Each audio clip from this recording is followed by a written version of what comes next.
हर सुबह जब भारत में सूरज उगता है तो असल में दो अलग-अलग भारत जागते हैं।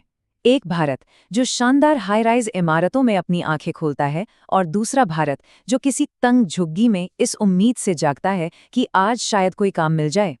चलिए, इसी गहरी होती खाई को थोड़ा और करीब से समझते हैं। तो एक तरफ तो वो लोग हैं जो अपना मुनाफा बढ़ाने के बारे में सोच रहे हैं और दूसरी तरफ वो जो बस 2 वक्त की रोटी का जुगाड़ कर रहे हैं। ये वो 2 भारत हैं जो एक ही देश में एक ही वक्त में साथ साथ जी रहे हैं। और विकास के नाम पर जहां दूरियां कम करने के लिए पुल बन रहे हैं, वहीं अमीर और गरीब के बीच एक बहुत गहरी खाई भी बनती जा रही है। तो चलिए, इन कहानियों से आगे बढ़कर अब उन आंकड़ों को देखते हैं जो इस अंतर की भयावहता को बिल्कुल साफ साफ दिखाते हैं। लेकिन उससे पहले ये समझना जरूरी है कि ये आय की असमानता यानी इनकम इनइक्वालिटी आखिर है क्या। देखिए, सीधे और सरल शब्दों में कहें तो आय असमानता का मतलब है लोगों की कमाई के बीच एक बहुत बड़ा फासला। जब देश के कुछ लोगों के पास इतना पैसा हो कि उसे गिनने का वक्त ना मिले और वहीं दूसरी ओर एक बहुत बड़ी आबादी के पास महीने के आखिर में गिनने के लिए पैसे ही ना बचे, तो इसे ही आय की असमानता कहते हैं। अब जरा इन आंकड़ों पर नजर डालिए, ये वाकई हैरान करने वाले हैं। देश के जो टॉप 10% अमीर लोग हैं, देश की कुल कमाई का 58% हिस्सा उनके पास जाता है, जबकि देश की आधी आबादी यानी निचले 50% लोग सिर्फ 15% आय में गुजारा करने को मजबूर हैं। और बात सिर्फ कमाई की नहीं है, संपत्ति का बंटवारा तो और भी ज्यादा चौंकाने वाला है। देश की कुल संपत्ति का करीब 40% हिस्सा सिर्फ और सिर्फ 1% आबादी के पास है। सोचिए, सिर्फ 1%। और अगर हम टॉप 10% को देखें तो उनके पास देश की लगभग 65% संपत्ति है। जाने माने अर्थशास्त्री थॉमस पिकेटी और लूकास चैंसिल तो यहाँ तक कहते हैं कि आज का भारत, जहाँ ये बिलियनेयर राज चल रहा है, वो अंग्रेजों के गुलामी के दौर से भी ज्यादा असामान्य हो गया है। ये अपने आप में एक बहुत बड़ी और गंभीर बात है। इस असमानता को अगर और करीब से महसूस करना है तो ये आंकड़ा देखिए।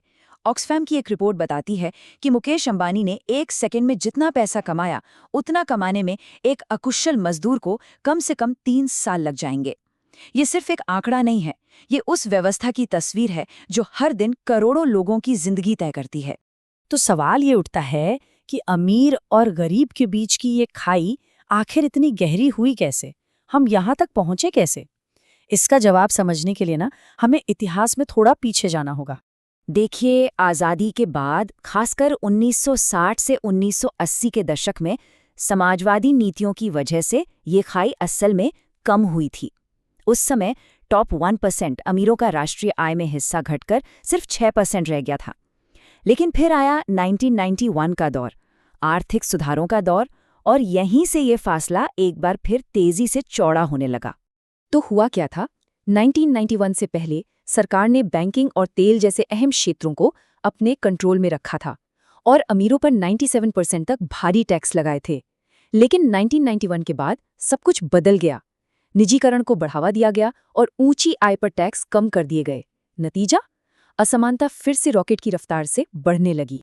ये आय की असमानता सिर्फ आंकड़ों का खेल नहीं है। इसका सीधा असर समाज के एक बहुत बड़े हिस्से पर पड़ता है और इसकी एक बहुत बड़ी मानवीय कीमत है जिसे हम सब चुका रहे हैं। इस दर्द को एक इंसानी चेहरे से समझते हैं। ये कहानी है बिहार की 32 साल की प्रतिमा की। गर्भावस्था के दौरान उन्हें वो जरूरी देखभाल नहीं मिल पाई जो उनका हक था। नतीजा ये हुआ कि उन्होंने अपने दोनों नवजात बच्चों को खो दिया। ये सिर्फ एक परिवार की त्रासदी नहीं है, बल्कि उस व्यवस्था की तस्वीर है जो हर दिन लाखों लोगों के साथ ऐसा करती है। और प्रतिमा की कहानी कोई अकेली कहानी नहीं है। ये एक दिल दहलाने वाली सच्चाई है कि भारत में हर साल 6.3 करोड़ लोग सिर्फ और सिर्फ इलाज के खर्च की वजह से गरीबी में धकेल दिए जाते हैं। इसका मतलब क्या हुआ? इसका मतलब है हर सेकंड 2 लोग। जब तक मैंने ये वाक्य पूरा किया तब तक शायद कुछ और लोग गरीबी की इस खाई में गिर चुके होंगे। और जब एक बहुत बड़ा वर्ग ये देखता है कि दिन रात मेहनत करने के बावजूद उसकी जिंदगी नहीं बदल रही, तो समाज में हताशा और गुस्सा पैदा होता है। इससे सामाजिक अशांति बढ़ती है। यही असमानता हमारे लोकतंत्र को भी कमजोर करती है, क्योंकि तब सामाजिक नीतियां समाज की जरूरतों के हिसाब से नहीं, बल्कि कुछ अमीर लोगों के फायदे के लिए बनने लगती हैं। तो अब सबसे बड़ा सवाल ये उठता है कि क्या इस गहरी होती खाई को पाटा जा सकता है? क्या कोई रास्ता है भी या नहीं? और इसका जवाब है हाँ, इसे कम करना बिल्कुल संभव है। हमें ये नहीं भूलना चाहिए कि हम उसी देश से आते हैं जिसने आज़ादी के बाद 3 दशकों तक आय के अंतर को सफलतापूर्वक कम किया था। ये अपने आप में इस बात का सबूत है कि सही नीतियों से असमानता घटाई जा सकती है। तो ये हो कैसे सकता है? इसका जवाब हमें दूसरे देशों के अनुभव से मिल सकता है। चीन और वियतनाम जैसे देशों ने भारत के मुकाबले शिक्षा और स्वास्थ्य जैसे जरूरी क्षेत्रों पर लगातार भारी निवेश किया।